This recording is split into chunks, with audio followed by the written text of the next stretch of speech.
To उत्पत्ती 35. Hallelujah. Thank you Jesus. Thank you Lord. आता काय झालंय माहितीये का, की याकोब त्याच्या मामाच्या घरी राहिला आहे. तिकडे तो पूर्ण त्याचं आयुष्य कशामध्ये गेलंय, पत्नी मिळवण्यासाठी. 2 पत्नी होतात त्यांच्या, दासी 2 उपपत्नी होतात, अशा 4 बायका त्याला आहेत. त्याला मुलं बाळे झाली आहेत, भरपूर सारे त्याच्याकडे नाही का आता प्राणी आहेत, त्याच्याकडे दास दासी आहेत, नोकर आहे, भरपूर झाले. 20 वर्षामध्ये तो भरपूर झालाय. जर तुम्ही उत्पत्ती याचा 29, 30 अध्याय 31, 32 अध्याय जर वाचले ना उत्पत्तीचे, तर तुम्हाला कळेल तिकडे याकोब परमेश्वराला म्हणतो, परमेश्वर तू मला बोललास की निघ तुझ्या मामाच्या घराण्यातून आणि तुझ्या वडिलांच्या घराकडे परत जा, म्हणून मी निघून जात आहे. परंतु तू माझं संरक्षण कर. मी येताना फक्त एक काठी घेऊन आलो होतो, पण बघ आता तू मला 2 गटांमध्ये मी विभागलो गेले, एवढं तू मला दिलं आहे. 2 वेगवेगळे नाही का माझ्याकडे काय म्हणू शकतो आपण, 2 वेगवेगळे गट किंवा मोठमोठे, मी मोठा माणूस झालो आहे, माझ्याकडे भरपूर काही आहे, इतकं सगळं तू मला दिलं आहे, तर आता तू माझ्या जीवाचं संरक्षण कर. आणि तो जसं परमेश्वर म्हणतो तो सोडतो, त्याच्या बायका पोरांना घेतो, त्याची संपत्ती घेतो, त्याचे प्राणी घेतो, त्याचे दास दासी घेतो आणि प्रवास करत करत करत तो निघालाय.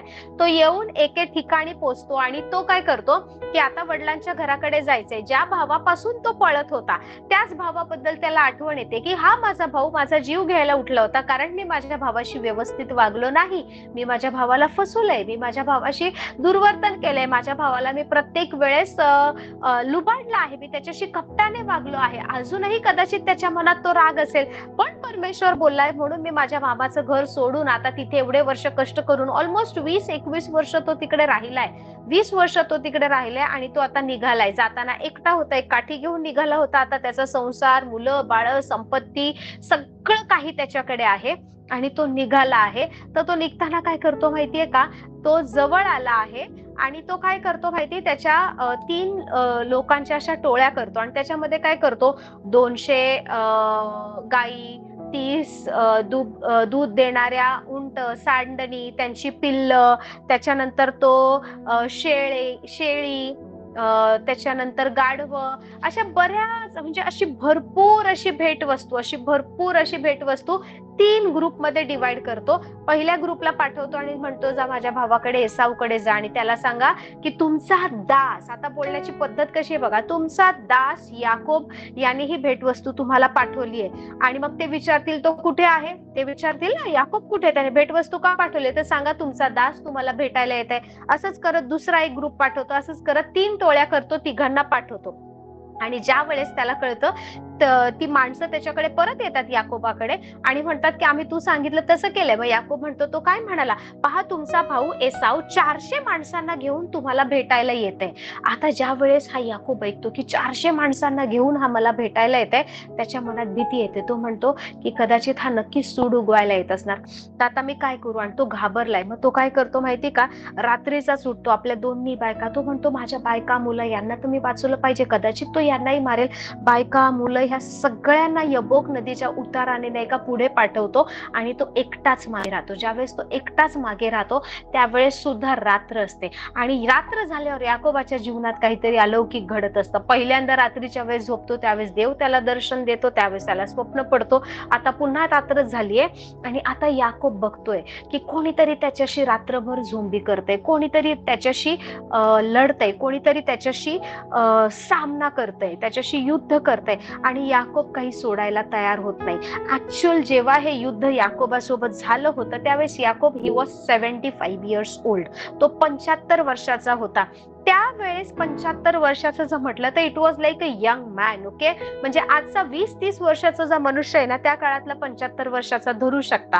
आणि त्याच्या लाईक त्या वयामध्ये ज्याच्या सोबत तो झोंबी करत होता, ज्याच्या सोबत त्याचं युद्ध चाललं होतं, तो काय करतो माहिती, सकाळपर्यंत तो युद्ध करते, जाऊ देत नाही आणि तो म्हणतो की मला जाऊ दे, पहाट होते. आणि याकोब काय म्हणतो, आता याकोब बघा 20 वर्ष त्याने काय केलं होतं, मला ही बायको पाहिजे, मला ते पाहिजे, मला हे पाहिजे, मला संपत्ती पाहिजे, मला नाव मिळवायचं, यासाठी तो झटत होता. 20 वर्ष त्याने श्रम घेतले, 20 वर्ष त्याने मेहनत घेतली, 20 वर्षात त्याने नाही का तो जाताना परमेश्वराला म्हणतो तू माझ्यासोबत करशील, मला खायला देशील, मला कपडे देशील, माझं संरक्षण करशील, तर तू माझा देव होशील, मी तुला हे सगळं देईल. आणि 20 वर्षात त्याने त्या सगळ्या गोष्टी मिळवल्या आहेत. Praise the Lord. पण आता इकडे ज्यावेळेस तो येतोय ना, तेव्हा ह्यातल्या कुठल्याही गोष्टीसाठी तो भांडत नाहीये. कारण आता त्याच्याकडे बायका, मुलं, संपत्ती सगळं आहे. आणि त्याला खरं कळलंय की हे सगळं असून सुद्धा ना त्याच्याकडे जे पाहिजे ते नाहीये. कारण अजूनही तो याकोबच आहे, अजूनही तो ठकवणारा, फसवणाराच आहे. आणि तिकडे त्यावेळेस नाही का, ज्याच्या सोबत तो युद्ध करत असतो तो म्हणतो, तू मनुष्याशीही झगडून प्रबळ ठरलायस, तू देवाशीही झगडला आहेस, तर तुझं नाव काय ते सांग. तो म्हणतो, माझं नाव याकोब. तो म्हणतो, तुझं नाव याकोब नाही, तुला आजपासून इस्रायल म्हणतील. ओके. तिकडे त्याची डेस्टिनी चेंज होते, त्याचं नाव बदलतं, त्याचा पूर्ण परमेश्वर जसा तो गेला होता त्याच्यापेक्षा महान रीतीने आशीर्वादित करून एक नवीन ओळख देऊन त्याला पाठवतो. आणि याकोब तिकडे काय म्हणतो माहितीये का, की ही जागा आहे ना, त्या जागेला तो एक नाव देतो, तो म्हणतो पनिएल. पनिएल म्हणजे परमेश्वराचं मुख. Hallelujah. This is the advancement of Jacob's life. Okay. जेव्हा तो जात होता त्यावेळेस तो नाही का, परमेश्वराचं घर, तो घरापर्यंत गेलाय, तो परमेश्वराचं घर म्हणून तिथे परमेश्वराचा अनुभव घेतलाय. पहिल्यांदा तिकडे त्याला त्याच्या पूर्वजांचा, अब्राम इसाकाचा परमेश्वर भेटलाय. आणि तिकडे त्याला देवाने दिलेली अभिवचनं भेटली आहेत. तिकडेही देवासमोर नवस करून तो पुढे गेलाय. आज 20 वर्ष झाली, त्याने पुन्हा त्या माघारी कधी आला नाही, त्या गोष्टीकडे आला नाही. 20 वर्षानंतर ज्यावेळेस तो त्याच्या भावाला भेटायला जातोय, त्याला पुन्हा एकदा परमेश्वराची ओळख होते. आणि ह्या वेळेस तो परमेश्वराला अजून चांगल्या प्रकारे ओळखतो, की तो म्हणतो, खरंच मी देवाचं मुख पाहिलं आहे. आणि त्या जागेचं नाव तो देवाचं मुख म्हणजे पनिएल असं ठेवतो. हालेलुया. आता ना त्याचा प्रवास पुन्हा वाढलाय. म्हणजे तो पहिलं काय होता, परमेश्वराच्या घरात होता, आता परमेश्वराच्या मुखापर्यंत. So this is like from outer court to the holy place to the most holy place. Hallelujah. Praise the Lord. त्याचं देवासोबतचं रिलेशनशिप वाढतं. ऐन त्याच्या त्या तारुण्याच्या दिवसामध्ये म्हणू शकतो आपण, दो ही वॉज 75 इयर्स ओल्ड, जरी तो 75 वर्षाचा आहे तरी सुद्धा तो आता त्याच्या घरादाराकडे चाललाय, त्याच्या वडिलांच्या घराकडे, त्याच्या बापाच्या घराण्याकडे, त्या जागेमध्ये तो परत चाललाय, त्याच्या संपूर्ण संसाराला, मुलांना, सगळ्या गोष्टींना घेऊन चाललाय. आणि तिकडे जाताना तो नाही का एक लंगडा म्हणून जातोय. Hallelujah. Praise the Lord. Praise the Lord. कसं वाटतंय? बायबल सांगतं, परमेश्वराने त्याच्या सांध्याला स्पर्श केला आणि त्याचा सांधा जो आहे, हिप जॉईंट जो आहे, हे मांडीचं हाड आहे ना, सांध्यातून उखळलं आणि तो लंगडत लंगडत चालायला लागला. तो लंगडत चालायला लागला, परंतु तो वेगळी आयडेंटिटी घेऊन जात होता. He was not the old Jacob, he was a new Israel. Hallelujah. ही गोष्ट इथेच झाली. आता काय झालंय, त्याचा भाऊ त्याला भेटायला येतोय. भाऊ भेटतो, ते लोक एकमेकांना भेटतात, माफ करतात, सगळं होतं. म्हणजे त्यांच्यामध्ये सलोखा झालाय, त्यांच्यामध्ये सगळ्या चांगल्या गोष्टी झाल्यात. सो इथपर्यंत तर आला तो. पण काहीतरी नवस त्याने तिकडे परमेश्वराला केला होता. उत्पत्ती 28 मध्ये आठवतं तुम्हाला, जेकब परमेश्वराला काहीतरी बोलला होता. तिकडे त्याने जी त्याच्या पूर्वजांनी वेदी बांधली होती, तिकडे त्याने स्तंभ उभारला, त्यावर तेलाचा अभिषेक केला होता आणि काहीतरी नवस बोलला होता. काहीतरी गोष्टी देवासमोर त्याने ठेवल्या होत्या, त्यात अजून त्याने पूर्ण केले नाही. Praise the lord. How the altar speaks and how you need to be very faithful to the altar आपण आता पाहूया. Praise the lord. आता काय होते, उत्पत्ती 34 जर तुम्ही वाचलं ना, तर तुम्हाला कळेल की तो आलाय आपल्या वाडवडिलांच्या घराण्याकडे, आपल्या जागेमध्ये, तिकडे तो राहायला लागलाय, त्याचा भाऊ राहतोय, दोघांचं व्यवस्थित चालू आहे. ह्याचं याकोबाची संपत्ती भरपूर आहे, याकोबाचं स्वतःचं जीवन, राहणीमान सगळं सुरू झालंय. आता काय झालंय की तो जिथे राहत होता ना, शखेम येथे जिथे राहत होता, तिकडे काय झालंय, काही लोक याकोबाचा सूड घेण्यासाठी त्याच्या मागे लागले, याकोबाच्या जीवावर उठली आहेत. का? कारण याकोबाची जी मुलगी होती तिचं नाव दीना, तिला त्या जागेतल्या काही लोकांनी भ्रष्ट केलं, तिचं शोषण केलं, तिच्याशी वाईट वागले. म्हणून तिच्या भावांनी म्हणजे याकोबाच्या मुलांनी काय केलं, सूड घेतला की आमच्या बहिणीवर अशी वाकडी दृष्टी टाकली, आमच्या बहिणीला तुम्ही स्पर्श केलात म्हणून. आणि त्या जागेतली जी लोक होती ना, ते काय झालंय माहितीये का, तिकडचे लोक, तिकडचे नगरवासी जे होते, ते सगळं काय करायला लागलेत, आता याकोबाच्या विरोधात उभे राहिलेत आणि त्यांच्याशी भांडायला, युद्ध करायला, मारायला उठलेत. आता पुन्हा एकदा याकोबाच्या जीवावर उठले. Praise the Lord. तुम्ही कोणीतरी वाचा उत्पत्ती याचा 34वा अध्याय 30 आणि 31 30 वचन. 30 उत्पत्ती 34:30. Praise the lord. आता काय झालंय, पुन्हा एकदा याकोबाच्या जीवावर नाही का घेतलंय. पुन्हा एकदा याकोबाची परिस्थिती खूप वाईट झाली. तो जिथे सुखाने व्यवस्थित राहत होता, पहिल्यांदा जेव्हा तो पळतो त्यावेळेस तो त्याचा भाऊ त्याचा जीव घेईल, त्याला मारून टाकेल म्हणून स्वतःचा जीव वाचवण्यासाठी पळत असतो. आता पुन्हा असं झालंय की याकोबाचे परिस्थिती काही चांगली नाहीये, शत्रू त्याच्या जीवावर उठलेत. Praise the Lord. उत्पत्ती 35:1 हे वचन कोणीतरी वाचा. उत्पत्ती 35:1 काय सांगतो उत्पत्ती 35 मध्ये. आता आपण ह्याच्या आधी वाचलं की याकोबावर कनानी, परिज्जी हे सगळे लोक आहेत ना त्याच्यावर उठलेत आणि पुन्हा एकदा याकोबाची परिस्थिती हलाखीची झाली आहे, त्याच्यावर शत्रू उठले आहेत आणि इथे पुन्हा एकदा परमेश्वर मध्यस्थी करतो. हालेलुया. बायबल सांगतं मग देवाने याकोबाला सांगितले की उठ, वर जाऊन बेथेल येथे राहा. आता तिकडून उठून बेथेल क्रॉस करून पदनारामापासून पुढे येऊन तो तिकडे राहायला लागला आहे. Okay, praise the Lord. आणि तिकडे आता असं झालं की तिकडची लोक आणि याकोब म्हणजे याकोबाची संतती, याकोबाचं घराणं आणि तिकडच्या लोकांमध्ये वैर स्थापन झाला आहे. आणि परमेश्वर पुन्हा एकदा याकोबाला म्हणतो की तुझ्या भावापासून म्हणजे एसाव पासून, याच्यापासून तू पळून चालला असताना ज्या देवाने तुला दर्शन दिले होते तेथे तू वेदी बांध. हालेलुया. तिकडे तू जा, बेथेलला पुन्हा एकदा जा, तिथे तू वेदी बांध. आणि याकोब तसं करतो ना. गॉड इज रिमाइंडिंग हिम. परमेश्वर त्याला वेगवेगळ्या ठिकाणी पाठवू शकला असता, बोलला असता परत मामाच्या घरी जा किंवा मिसर देशात जा किंवा दुसरीकडे जा किंवा अजून काही वेगळं बोलू शकला असता. But now God is reminding him about the place called Bethel. हे बेथेल हे नाव आहे ना, हे याकोबानेच दिलेलं नाव आहे. पहिल्यांदा ज्याने नाव दिलं तेव्हा तो एकटा होता, कोणाला माहित नव्हतं that he has named it Bethel. Hallelujah. लोक लूज म्हणूनच ओळखायचे. तुम्ही पाहाल याकोब त्या ठिकाणाला बेथेल हे नाव दोनदा देतो. पहिल्यांदा ज्यावेळेस तो एकटा होता तेव्हा सुद्धा तो बेथेल म्हणतो आणि ह्याच 35व्या अध्यायामध्ये तुम्ही पाहाल पुन्हा तो त्या नगराला बेथेल म्हणतो. Hallelujah. Praise the lord. God is reminding him go back to that same place जिथे तुझ्या पूर्वजांनी वेदी बांधली होती, जिथे मी तुझी भेट घेतली होती, जिथे मी तुझं संरक्षण केलं, जिथे तुझ्या पूर्वजांचा देव म्हणून मी तुझी भेट घेतली, तुला दर्शन दिलं, तुझ्याशी बोललो, तुला अभिवचन दिली, ज्या ठिकाणी तू माझ्याशी नवस केला त्याच ठिकाणी परत जा, कारण तिथून मी तुला काही गोष्टी सांगितल्या ना. God is sending him back to the Bethel.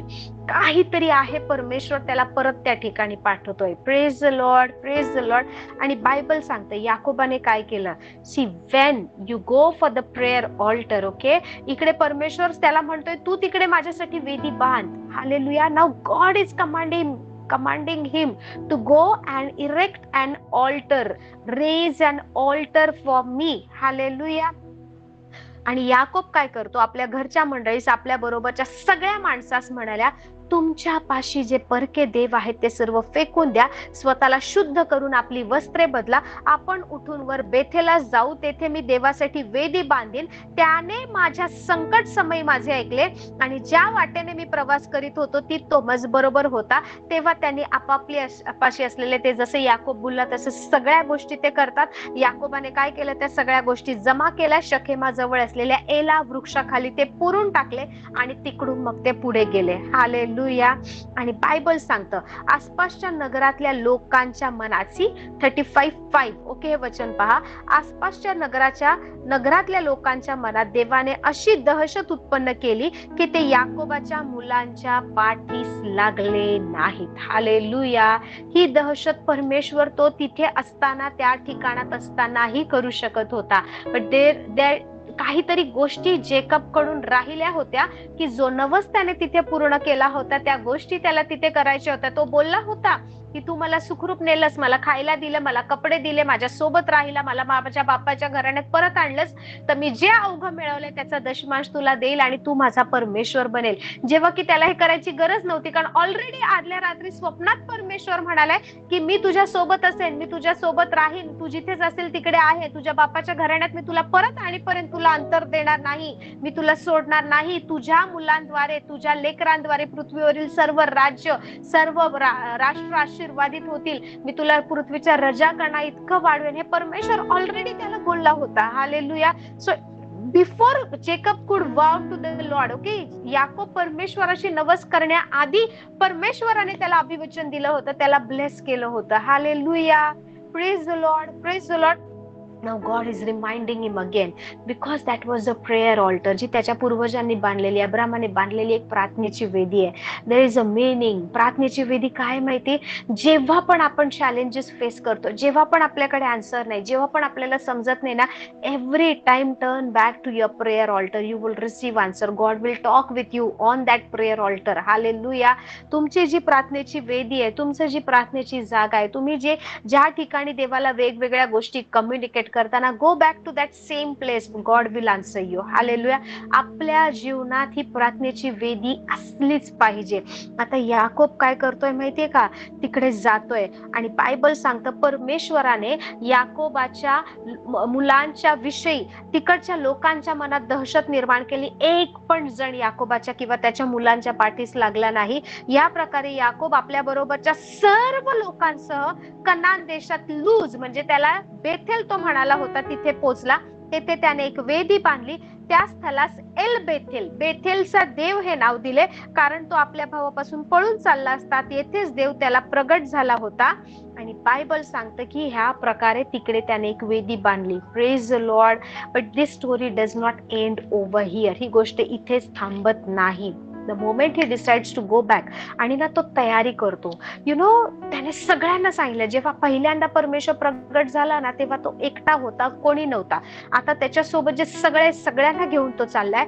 सगळ्यांना आवाहन केले की आपण परमेश्वराला भेटायला वर बेथेला जाणार आहे. तर तुमच्याकडे असलेल्या सगळ्या चुकीच्या गोष्टी त्यागा, त्या सगळ्या गोष्टी काढा. आपण स्वच्छ होणार आहे, आपण शुद्ध होणार आहे, आपण परमेश्वराला भेटायला जाणार आहे. प्रत्येक अमंगळ गोष्ट त्याने एला वृक्षाखाली पुरली आणि तिथून ते पुढे निघाले. तिकडे त्याने एक वेदी बांधली. तिकडे त्याने त्या ठिकाणी परमेश्वरा समोर वेदी बांधली. परमेश्वरा प्रित्यर्थ एक वेदी बांधली. Praise the Lord, praise the Lord. पण तुम्हाला माहितीये का, बायबल सांगते याकोब पदम आरामाहून आल्यावर परमेश्वराने त्याला पुन्हा दर्शन दिलं. आणि परमेश्वर त्यावेळेस त्याला पुन्हा म्हणतो की तुला याकोब बोलणार नाही, तुला इस्रायल म्हणणार. आणि देवाने त्याला इस्रायल हे नाव दिले. आणि देव त्याला आणखी म्हणाला, मी सर्व समर्थ देव आहे, तू फलद्रूप हो, बहुगुणित हो, तुझपासून एकच राष्ट्र, काय राष्ट्र समूह उत्पन्न होईल, तुझ्या पोटी राजे निपसतील. आणि जो देश मी अब्राहम आणि इसहाक यास दिला तो तुला देईन, आणि तुझ्या मागे तुझ्या संततीसही तोच देश देईन. आणि मग जेथे याकोबाशी देवाने भाषण केले होते तेथूनच आरोहण केले. आणि जेथे देवाने याकोबाशी भाषण केले होते तिकडे त्याने काय केलं, एक दगडाचा स्तंभ उभा केला. त्याच्यावर पेयार्पण त्याने अर्पण केलं. मग त्याला तेलाने अभिषेक केला. आणि त्या स्थळाचं नाव या सगळ्या लोकांदेखत याकोबाने पुन्हा एकदा बेथेल असं घोषित केलं. Hallelujah. See, prayer altar speaks. Prayer altar does not keep quiet. Hallelujah. ही प्रार्थनेची वेदी ही अशी आहे जिथे परमेश्वर कम्युनिकेट करतो, परमेश्वर बोलतो, परमेश्वर त्याद्वारे आपल्या जीवनात काम करतो. जुन्या करारात हे लोक जिथे जायचे तिकडे वेदी बांधायचे, दगडांची रचून म्हणा किंवा स्तंभ उभारून म्हणा, त्यावर तेलाने अभिषेक करायचे, असे असायचे. आज आपण तशी वेदी उभारत नाही. पण येस, वी आर द आपण चालते फिरते प्रार्थना करणारी लोक आहोत. सो आपल्या जीवनात ह्या वेद्या असल्याच पाहिजे. Why I am teaching this, या गोष्टी आपण जसं अजून शिकू तुम्हाला समजेल. Because altar is a place where supernatural activities take place. Hallelujah. अलौकिक गोष्टी त्या ठिकाणापासून घडतात. त्या वेदीच्या ठिकाणी त्याला दर्शन होतं. त्या वेदीच्या ठिकाणी परमेश्वर त्याच्या पूर्वजांचा परमेश्वर याकोबाची भेट घेतो. त्या वेदीच्या ठिकाणी परमेश्वर त्याला प्रॉमिसेस बोलतो, अभिवचन देतो. त्याच ठिकाणी याकोब नवस करतो. तिथून तो जातो, परमेश्वर त्याची भेट घेतो. पुन्हा तो त्याचा जीव वाचवण्यासाठी पळत असताना परमेश्वर त्याच ठिकाणी त्याला घेऊन येतो जिथून त्याने सुरुवात केली होती. जर तुम्ही ही घटना वाचली ना तर तुम्हाला कळेल की ज्या वेळेस पनिएल हे नाव देतो तो ज्या वेळेस त्याच्या भावाला भेटायला जात असतो, बायबल सेज पहिल्यांदा तो भेटायला जात, तो भावापासून पळून जात असताना सूर्यास्त झाला होता. Hallelujah. You know what it shows.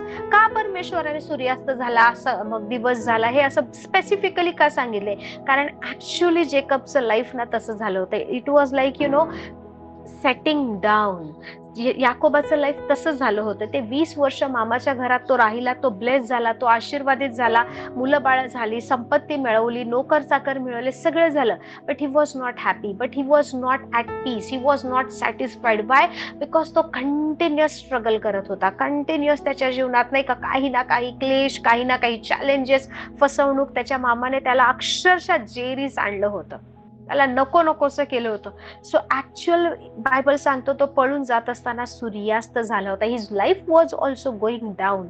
पण जर तुम्ही पाहाल, तुम्ही जर याकोबाबद्दल वाचाल उत्पत्तीमध्ये, की जेथे परमेश्वरासोबत तो मल्लयुद्ध करतो ना, बायबल सेज की आता पहाट होत आली आहे आणि तो म्हणतो की सकाळ होत आहे, मला जाऊ दे. हालेलुया.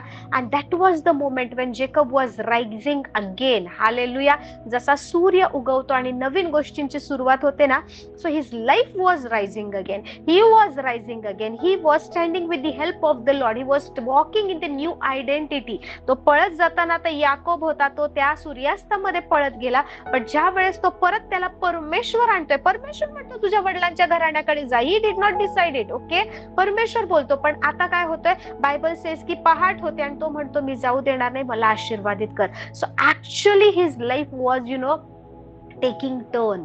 तो त्या दिशेने नाही का आशीर्वादित होत होता, तो पुढे जात होता. त्याच्या जीवनामध्ये एक नवीन सुरुवात काही गोष्टींची होत होती. जेव्हा पुन्हा चॅलेंजेस आले, God reminded him about the same altar. आणि परमेश्वर या वेळेस त्याला म्हणतो की तू तिकडे जाऊन वेदी बांध. का बरं वेदी बांधायला सांगतो? वेदी बांधण्याच्या आधीच परमेश्वराने त्या शत्रूंच्या मनामध्ये, सगळ्यांच्या मनामध्ये भीती घातली. ते लोक, कनानी, परिज्जी लोक त्याच्या मागे नाही लागले, त्याच्या मुलांच्या मागे नाही लागले, त्याला त्रास नाही दिला. मग परमेश्वर परत त्याला वेदी बांधायला का सांगत आहे? बिकॉज काही आत्मिक गोष्टी ह्या वेदीवर घडत असतात. मी तुम्हाला आता फक्त ना ह्या परमेश्वराच्या राज्याने आपल्या प्रार्थनेच्या वेदीबद्दल, स्पिरिच्युअल ऑल्टर्स बद्दल सांगते.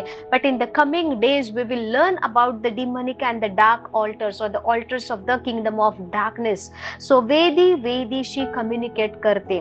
मी तुम्हाला सुरुवातीलाच बोलले होते, मी ज्या वेदीला नाही का, तुम्ही ज्या वेळेस मला ऐकता, मला पाहता, मला बोलताना, so actually you are listening to the altars I am bowing down. Okay, ज्या वेदींशी मी कनेक्टेड आहे त्या वेदींशी तुम्ही कम्युनिकेट करताय. Okay, so every time you meet anybody, तुम्ही कोणालाही भेटता, कोणाशीही संपर्कात येता, कोणाशीही कम्युनिकेट करता, यू आर ऍक्च्युअली त्या व्यक्तीच्या जीवनामध्ये ज्या वेदीचा प्रभाव आहे ना, त्या गोष्टींशी तुम्ही कम्युनिकेट करत असता, त्या गोष्टींशी तुम्ही व्यवहार करत असता. So make your prayer altar strong. तुमची प्रार्थनेची वेदी बलवान करा. तुमच्या प्रार्थना जीवनाला खूप खूप सिरियसली घ्या. हे काही साधारण दिवस नाहीये. तुम्ही आज कुठेही जा, एव्हरीवन इज प्रोफेसाइंग. सगळे लोक, I am not talking about only Christian. Okay, म्हणजे जगात कुठेही जा, कुठल्याही चॅनलवर लोक म्हणतात सप्टेंबर मध्ये होणार, लोक म्हणतात आता ह्या वर्षी होणार, 2025 असं वर्ष, 2025 तसं वर्ष, 2026 मध्ये होईल. एव्हरीबडी से, लोक म्हणतात सप्टेंबर मध्ये प्रवास करू नका, सप्टेंबर मध्ये हे करू नका, ते करू. अजून खूप चॅलेंजेस येणार, जसं की आता भूकंप झाला, सुनामी येते, ढगफुटी झाली, अशा बऱ्याचशा गोष्टी घडणार आहे. तर सप्टेंबर म्हणजे इट इज लाईक मे महिन्यापासून जे सुरू झालंय, मे, जून, जुलै, ऑगस्ट, सप्टेंबर, सगळीकडे तुम्हाला ह्याच गोष्टी दिसतील. So make your prayer altar strong. तुमच्या प्रार्थनेच्या वेदीवर नित्य अर्पण घेऊन जा, स्तुती अर्पण घेऊन जा. आपण आता दुसरं काही देत नाही. आपण आपल्या मुखाचं यज्ञ, आपल्या मुखाचं अर्पण घेऊन जातो. स्तुती करा, प्रार्थना करा. देवाला, याकोबाला आठवण करून द्यावी लागली की तू तिकडे काही गोष्टी बोलल्या होतास, मी तुझ्यासोबत अजूनही, मी तुला अंतर दिलं नाही, but you go and complete the vows. तुझे जे नवस आहेत ते पूर्ण कर, त्या गोष्टी पूर्ण कर. तू तिकडे वेदी बांध. Because that altar was giving him supernatural strength. ती ऑल्टर जी परमेश्वराच्या नावाने त्याच्या पूर्वजांनी बांधली होती, ती वेदी आजही त्याच्या जीवनामध्ये काम करत होती. It is like that. आज येशू ख्रिस्त आपल्यासाठी जो वधस्तंभावर मरण पावला, वधस्तंभावर त्याने आपले पाप स्वतःवर घेतले, श्राप स्वतःवर घेतले, आपले आजार स्वतःवर घेतले, आणि जे त्याने आपल्याला दिलं आहे लाईफ, आणि तो तिसऱ्या दिवशी जिवंत झाला, ह्या सगळ्या गोष्टी आज आपल्या जीवनामध्ये सुद्धा चालत आहेत. पण आपण कसं ते रिसीव्ह करतो माहिती? बाय देवाशी आपण प्रार्थनेमध्ये राहिल्याद्वारे आणि विश्वासाचं सुयुद्ध लढण्याद्वारे. सो आजच्या जमान्यात वेदी काय आहे आपण ते सुद्धा शिकू. त्या काळात ते लोक फिजिकल स्ट्रक्चर उभं करत होते, आजही तसं आहे. बट आज आपण फिजिकली जरी नाही बनवलं तरी सुद्धा आपण ज्यावेळेस प्रार्थना करतो, आपण एखादी स्पेस डेडिकेट करतो, आपण एखादी वेळ ठरवतो, आपण कुठल्या गोष्टी ठरवतो, so it becomes a prayer altar, it becomes the altar of thanksgiving, it becomes the altar of intercession. अशा वेगवेगळ्या गोष्टी घडतात आणि बऱ्याच लोकांच्या लाईफ मध्ये ना या वेद्यांना अशा ओसाड पडलेल्या आहेत. 20 वर्ष लागली याकोबाला परत तिकडे यायला, 20 पेक्षाही जास्त वर्ष, 20 वर्ष तो तिकडे फिरकला नाही. बट गॉड रिमाइंडेड हिम. परमेश्वर असं म्हणाला, मी तुला घेऊन जाईल, मी तुझ्या वडिलांच्या घरात सुखरूप आणेल. गॉड ब्रॉट हिम बॅक. परमेश्वराने त्याला आशीर्वादित केला आणि नक्कीच त्याच्याद्वारे इस्रायलाचे 12 वंश जन्मास आले. त्याच्याद्वारे पृथ्वीवरील सर्व राजे राष्ट्र आशीर्वादित झाले, पृथ्वीवरचे सगळे समूह आशीर्वादित झाले, राजे त्याच्या पोटी जन्माला आले आणि आजही येत आहेत. हालेलुया. हे संपूर्ण पृथ्वीवर आजही ते 12 वंश, त्यांची कुळं त्यांचे सगळे नाही का पसरलेले आहेत. माइट बी आपण त्यातल्या कुठल्या कोणाशी तरी कनेक्टेड असू. Praise the Lord. पण ह्या सगळ्या गोष्टींची सुरुवात कुठेतरी झाली आहे. And don't forget the beginning. Hallelujah. ज्या वेळेस परमेश्वर म्हणाला आणि अब्राहमाने वेदी बांधली, ज्या वेळेस इसाकाने बांधली, ज्या वेळेस आता हा याकोब बांधतोय, दे आर ती वेदी त्यांच्या जीवनामध्ये काही आशीर्वाद आणते, ती वेदी त्यांना काहीतरी अलौकिक गोष्टी प्रदान करते. त्यांचं लाईफ जे आहे ना ते एका पॉइंट पासून दुसऱ्या पॉइंटवर जात आहे. इफ गॉड रिमाइंडेड हिम, त्याच ठिकाणी तो 2 वेळा आला. ज्यावेळेस पहिल्यांदा गेला तो सूर्यास्त असताना गेला, परंतु पुन्हा तो येतोय ना, now he is facing the rising sun. Hallelujah. Praise the Lord. Ah God is like that. Bible सांगतं की जरी नाही का रडणं, शोक करणं हे रात्रभर चाललं तरी सकाळी आनंद असणार. Hallelujah. Hallelujah. Praise the Lord. So when God talks about day and night, there is a meaning, there is a revelation. When God talks about the sunset and sunrise, there is a revelation. When God talks about the season change, काही गोष्टी आहेत. Hallelujah.